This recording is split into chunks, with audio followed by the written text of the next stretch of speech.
This is Amy Verhulst at LMA 26. I'm here with Vanessa Petrea and Ed Perugia, who have a session, Decent to Great, Developing Compelling Proposals. Vanessa, Ed, welcome.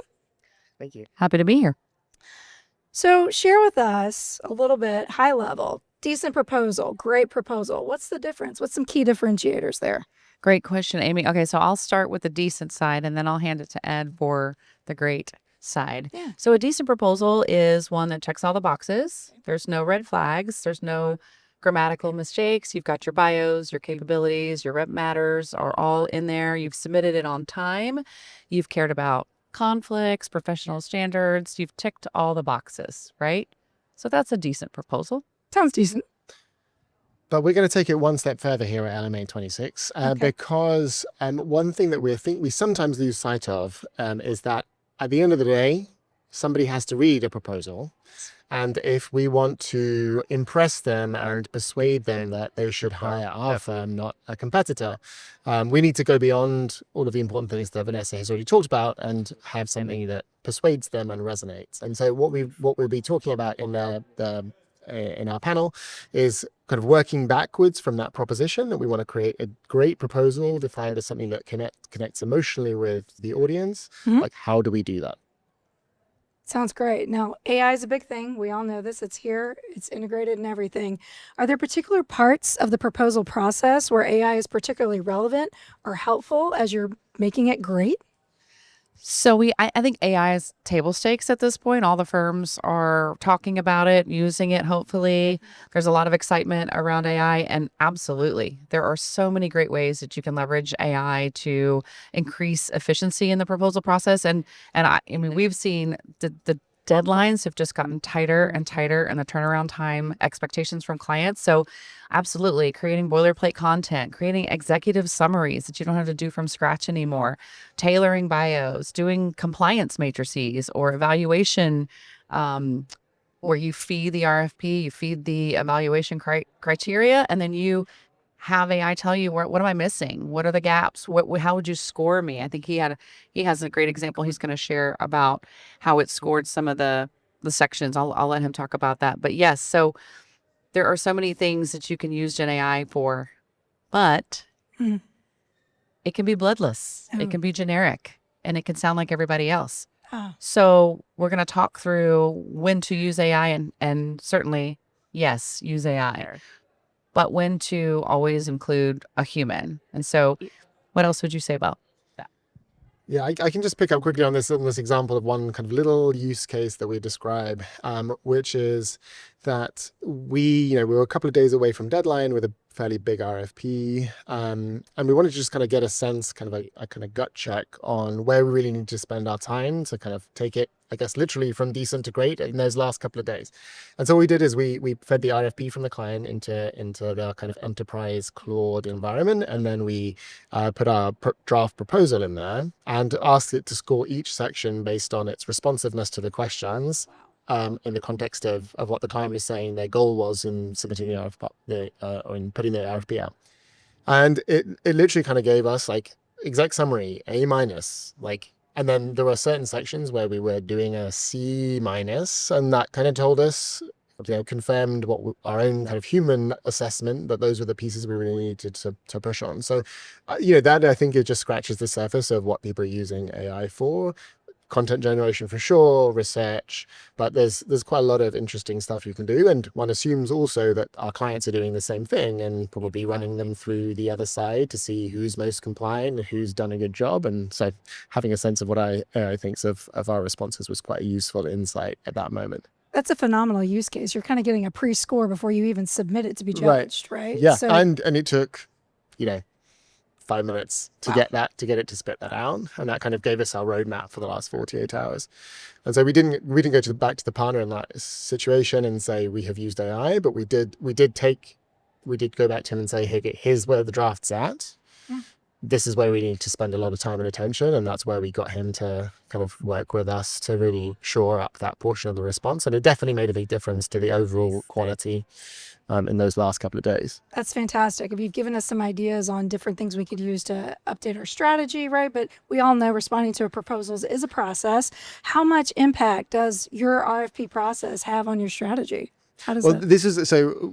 Vanessa and I didn't know each other before we started down this journey of prepping for this session. And one of the things that we quickly realized is we were both complete nerds for pitch strategy. We don't know what that says about us as friends or as fun people to hang out with. Friends. We're LMA.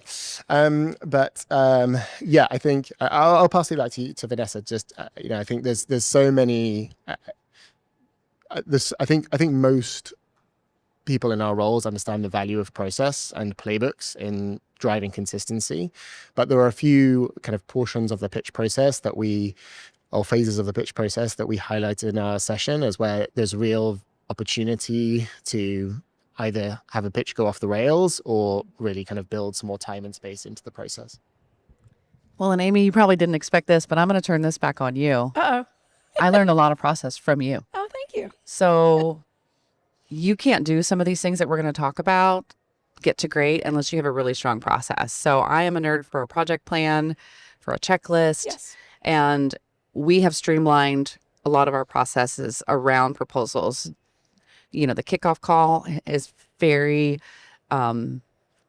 there's a process around the kickoff call. Sure. There's a set agenda. And then we've done some pre-gaming for the kickoff call that has really changed the game to make the kickoff call that much more efficient. And so if you don't have really strong processes and efficiencies around every step of the proposal journey, you're going to have a really hard time making space for strategy. Yes. So we could spend 2 hours on document logistics, how to manage a kickoff call, who to invite on a kickoff call, how to have multiple collaborators on a document. That's not what we're going to be talking about. You've got to figure those things out, certainly, and get really tight on your different proposal process mapping to make space for strategy. Sure. Yeah, because I think we have to accept that the reality is most of us are handling multiple pitches at once. Oh, and so always. some of this is about what are the tools to be able to scale. So you're not just producing one great proposal every 3 months, but that you're raising the bar of all proposals that you're putting out. So yeah, process is absolutely critical to so that you're not spending the in those precious couple of weeks between getting the RFP on from the client and having to submit it. You're not spinning your wheels figuring out who should be invited to the kickoff call. Should we talk to the pricing team or like whatever else it might be? And I'll just add one more thing Sure. for what we're going to be talking about. Some of the proposals that we do are still going to be rote and rigid, and there's not going to be a lot of opportunity for strategy. You're just trying to get them out the door. But we all know which ones elevate to a place where you really need to dig in and figure out how are we going to win this work? How are we going to differentiate? What's our story? What are our win themes? Work backwards from there and figure out how are we going to make this person feel and ultimately choose us to win the work. Exactly. So strong process always wins the day, gives the foundation for the strategy. Of course, we're all in this to win. We want to win. We want to win that proposal. We want to get that work. Evaluating success beyond winning. I know that's a piece of what you're going to talk about. What does that look like? Do you have one example of what that might look like? Yeah, so the idea here is that win rate's a good thing to be tracking, right? Sure. Like that gives you some kind of big picture insights. We found out recently we actually win more pitches than RFPs. So those kind of categorical insights you can get from looking at win rate. But there's a limitation there, which is it's retrospective and it's only really telling you how good your last pitch was, and it's not really helping you figure out whether you are leaning more great or leaning more decent in the current one you're currently putting together. So one of the examples of kind of how you can measure that is the one I gave before about running the proposal draft through AI Pre-gaming. and getting it to score you. One is like maybe the relationship partner has an opportunity to get a draft over to the client and they can give us some feedback. Nice. That's a way of getting us some anecdotal feedback. How resonant is this for you? Is there anything we should be showing up? And then there are some slightly more kind of rude metrics, but things like doing kind of word count analysis, potentially again with AI, how much of the content is about you versus how much is about the client, how much is standard boilerplate content you've copied and pasted from some other proposal to some other client versus tailored content to the specific problem that the client is experiencing in that moment. So these are, kind of indicators that will give you a sense as you work on the draft or as others contribute to the draft, because most of these are collaborative exercises with pricing and other members of the BD team and so on. You know, are we on the right track to be submitting a great proposal at the end of the day? So that's what we're getting at with the kind of, you know, manage what you can't manage, what you can't measure kind of part of our proposal of our presentation. Absolutely. Well, you've given us a lot of things to consider to take our proposals from decent to great to the win and beyond. So Ed, Vanessa, thank you very much. Thanks for having us. For having us.